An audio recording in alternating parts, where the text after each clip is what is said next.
Good afternoon, everyone, and welcome to Iowa Magazine Extra, a podcast companion to features in Iowa Magazine. Today's guest is Tuma Basa.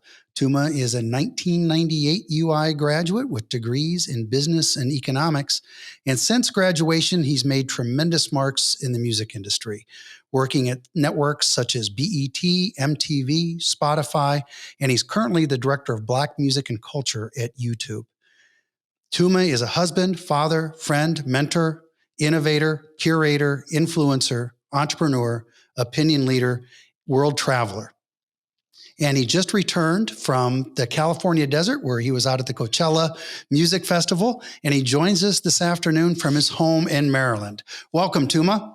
Hey, thank you, Jeff. That was a nice introduction. That was poetic. Well, thanks. We do our best back here. This is the writing university, so we try to get our words down as best as we can here. Tuma, we're here to talk today about your time at the University of Iowa and your career in music. But let's jump back to early in your life. What were some of the early influences of music? My earliest memories is my dad's 8-track. I remember he had the Saturday Night Fever 8-track. I still have the memory of that. And then he had a record player, and he had hundreds and hundreds of records. My dad bought a lot of records. So everything from Bob Marley to Creedence Clearwater Revival to Jimmy Cliff to do you remember K-Tel Records, those compilation? Oh yeah, I had a ton of K-Tel records. Yeah. Oh, he had a lot of those. He used to order those. There used to be downtown. There used to be like a place you could actually rent vinyls and then record them and then return them. So I remember him getting me a Fat Albert album. I remember New Edition. I remember the Eagles' Greatest Hits. Actually, my 10th birthday, he gave me Eagles' Greatest Hits because he wanted to listen to it. I remember that very clearly. The Michael Jackson Off the Wall, we had that.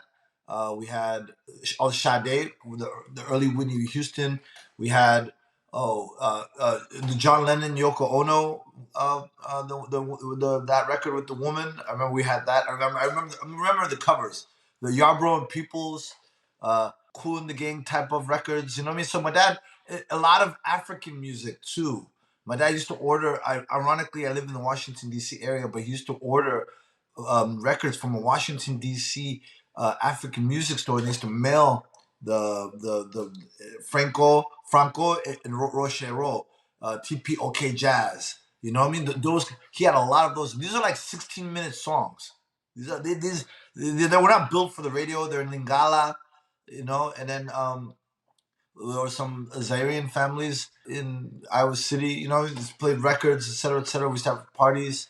Hawkeye Court used to have a lot of African graduate students back when I was a kid. A lot of African graduate students when I was a kid. I don't know if there's still a lot of African graduate students now, but they used to have little parties and volleyball at Hawkeye Court and play a lot of African music. So that's my childhood. Corval Central. So 6th grade, I had to go to Kirkwood Elementary School, and then Northwest, and then I moved to Zimbabwe in 1988. You know, my dad was done. You moved to Zimbabwe, and then you come back to the States as a college student for a year at BYU, and then you're at Iowa City.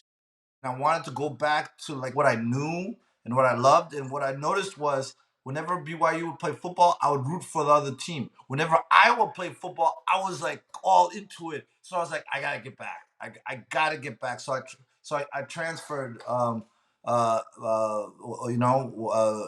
was in '96. I transferred, so I did my last 2 years in Iowa, and I loved it, and I felt way more at home. Like, you know what I mean? It's like I had people I knew when I was a kid. You know what I mean? Like some of my really good friends, like Petty and all these guys. Like I knew this is when I was a kid, and then it was a new experience because you had all these guys. A lot of people from Chicago at the time were students at Iowa. Well, and let's jump back to the music scene. Your life growing up in Zimbabwe, you had a whole different worldview of music that most kids in Iowa City didn't have. Well, you know, it's so interesting. I'm going to tell you a story. It's funny. Is because I lived in Iowa City when I was a kid. I'll give you an incident, right? Is I remember when I'm in Zimbabwe, I remember because they just assumed that I had grown up like in America. I was like exposed to all this like hip hop and everything, but which wasn't the case. Anyone who knew 1980s Iowa City was like Bon Jovi and Guns N' Roses and you know what I mean, Eurythmics and all these. It was, and then Michael Jackson and Lionel Richie. It was very mainstream.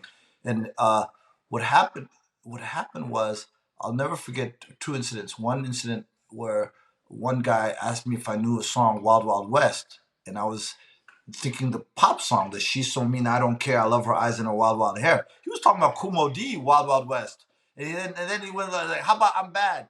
I was thinking Michael Jackson bad. He was talking about LL Cool J, I'm bad. Like I'll never forget that disconnect. I even remember the person who it is. We're still in touch and everything. And I remember feeling a little bit embarrassed. Like I didn't know because I got the music I was served.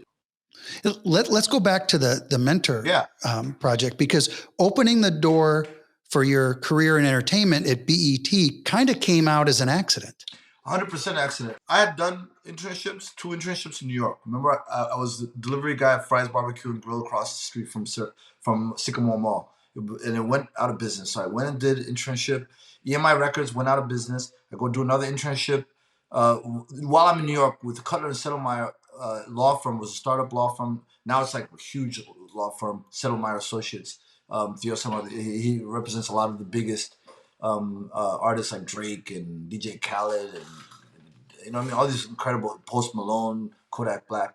So, but back then it was just pretty much it was starting up, and I had that internship. So I remember we tried to organize what was the thing called?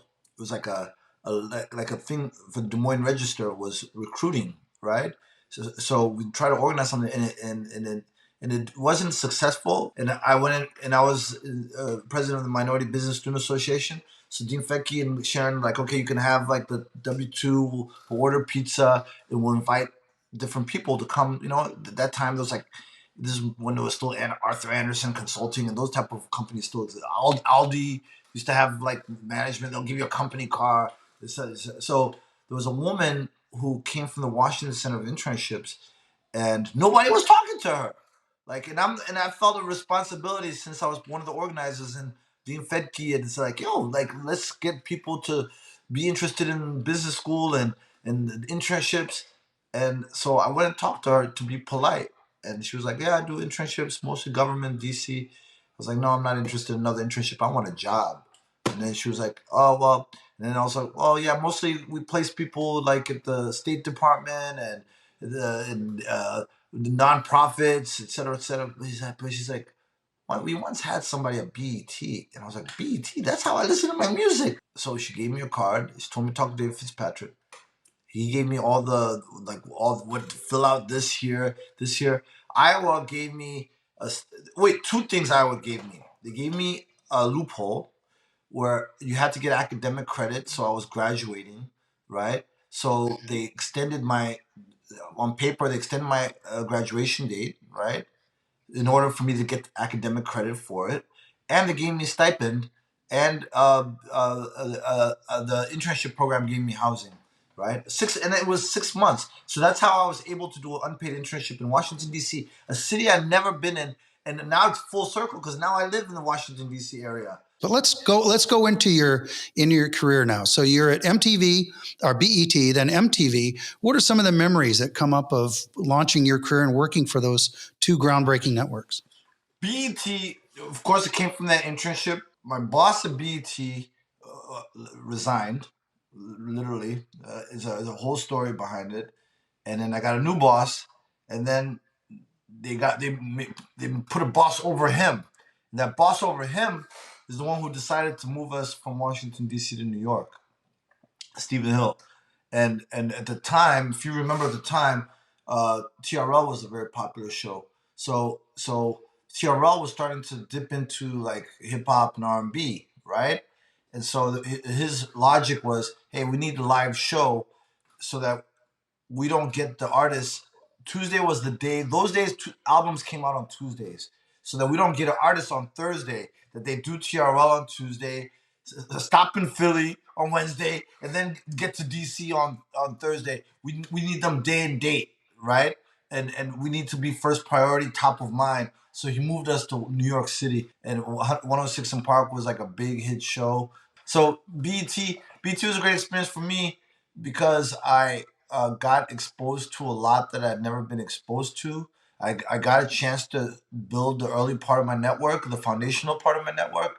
I got a lot to develop my soft skills. Something whenever I talk to young people, I say, hey, you go to school, you learn all your technical skills, et cetera, et cetera. But you also need to learn how to get along with people, work on teams. You need to know how to be open to new relationships, new information, adapt in different cultures, adapt in different corporate environments, et cetera, et cetera. And so those soft skills, BET is really the place where I really started like honing in on that part of thing, because music itself it's an emotional product.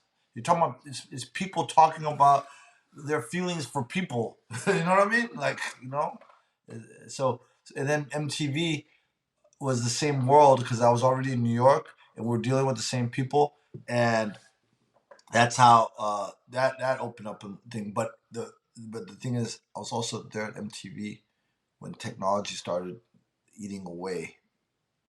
you know, when things like YouTube and MySpace and stuff like that started, you know what I mean? Like becoming an alternative. And they used to call it new media. At that time, it was called new media, right? It wasn't even taken like super seriously in terms of the dominance. You know what I mean? That it would have. Like they always knew it was a part, and there was always the digital versions of MTV, but they're always like stepchildren. It wasn't like the top. The crown jewel was the cable TV channel, right? And things changed.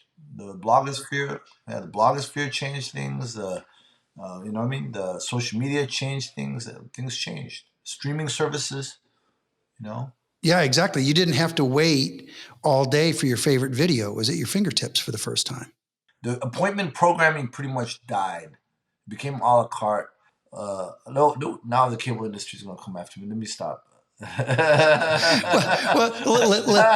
Let's go then to streaming. Let's talk about Yeah, let's talk some more Iowa. There you go. Well, you go to Spotify and you're the curator of Rap Caviar, Yeah. and so you are the defining decision maker for Black music, hip hop, rap on Spotify.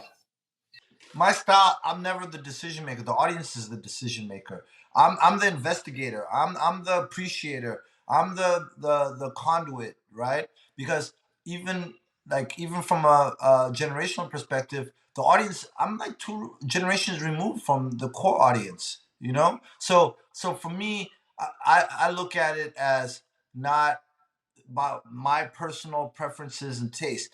I have to use like whatever empathy skills that I was talking about, like that I helped develop at BET or even early MTV is what does the audience want, and how do I stay true to that and authentic? How do I keep it accurate? How do I keep it well timed in terms of timing, that it's whether it's ahead of the curve or right on the cusp, or you know what I mean, or straight in the middle.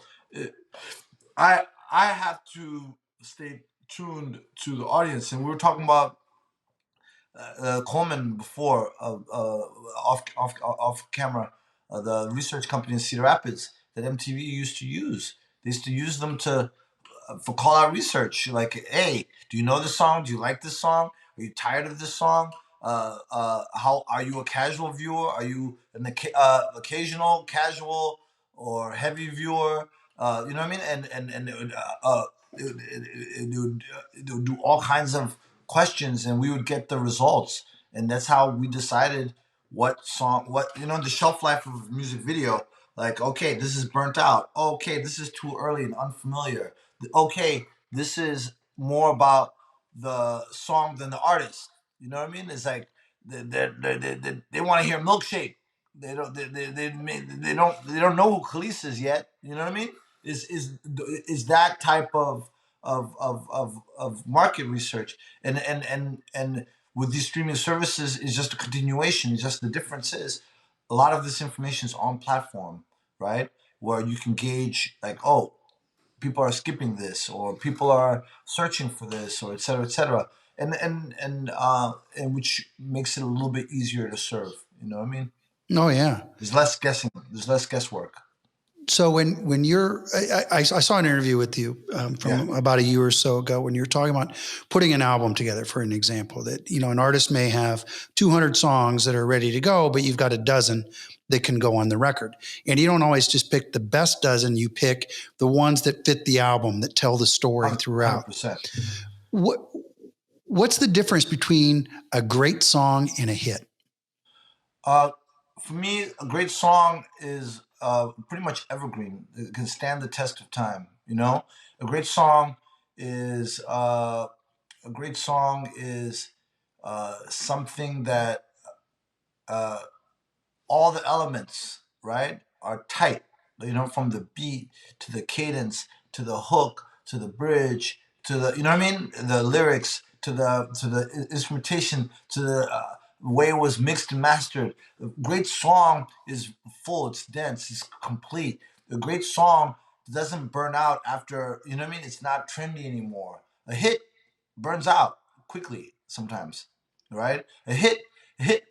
Oh, by the way, you can be a great song without being a hit. You could be buried in the middle of an album. You could be from a mixtape that was never released commercially because you couldn't get the sample cleared or whatever. Is you could be a great song thing. So the hit is what's popular, what has measured up to whatever measurements of success. You know what I mean? The record label or the manager or the streaming service or the radio station or the video channel has determined as what is a hit, what connects, right? But a great song, there is a great song may even connect after it's time the flight, the windows, the flight dates, you know, the windows of release and promotion, you know. A great song, yeah. So for me, yeah, that's the difference to me, you know, between a great song and a hit. No, I agree with you when you think about, whether you refer to it as, you used to refer to it as B side or a deep cut or whatever. I mean, if it's that's the one you go back to and you keep hitting play again, replay, replay, replay. That's a great song. In the days before streaming, and rap and hip hop was kind of one of the genres at the front of this. Sharing music, was that mixtape, or you were out like selling your own cassettes, or later on your own CDs at your shows. And now with all kinds of things, whether it's uploading stuff to a streaming service, whether it be YouTube, Spotify, whatever's there's a lot more avenues for artists to get noticed. But the pool of talent is so wide and so deep. How does an artist get noticed? Wow, that's a tough dilemma. Uh, the artist has to put in work. Now, there's a different amount of work now. It's so much. The barriers of entry have almost been removed, right? Where the cost of making music is lowered. The access to promotional outlets like social media or YouTube, it's almost free. It's pretty much free, right? Is But there's so many more artists now, and so much more volume of music to go through, right? Is the way to make noise is to build an audience. Don't try to shortcut. Don't spend all your energy trying to get to these outlets that give you exposure. All right. Spend your energy on building an audience, and when the opportunity arises, right, to cross paths with these platforms that bring exposure, you have an audience, something to offer, right? Is that I like to talk to like young people about what I call the art of accumulation.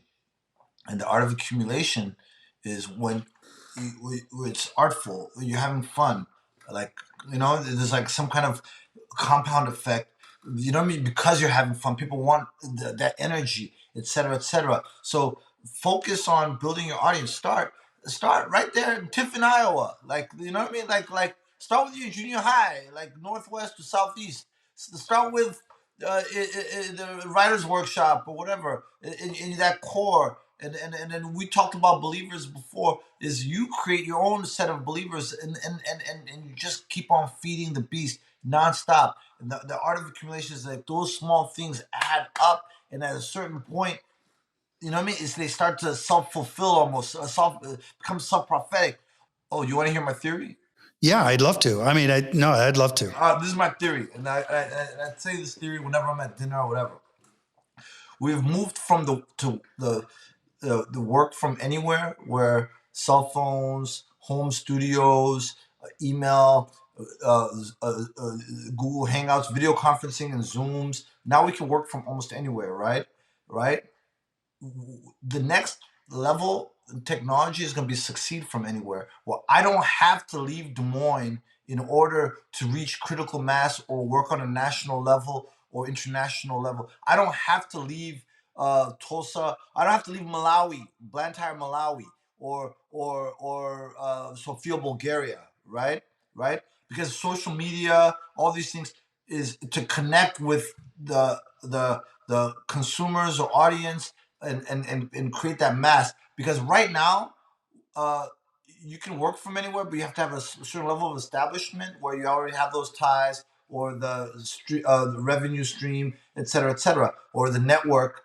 But otherwise, you get a little bit of thing. You have to relocate to wherever the center of that particular industry is. If it's government, national government, DC, or if it's entertainment, LA or Atlanta for music, or Nashville for music, or thing is, we're going to get to a place, and it's possible that Web3 is going to take us there, where things decentralize, where all I need is like one or two or three or four or five or 10 people to understand or to put value on the content that I create, that I don't have to hit this million number or billion views or whatever, right?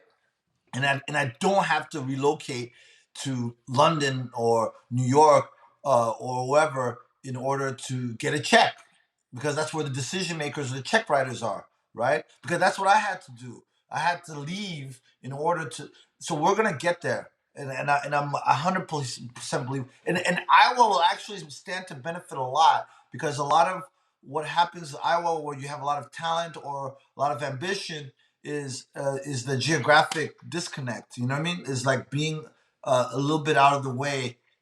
In Chicago being the closest major concentration of industry. You know what I mean?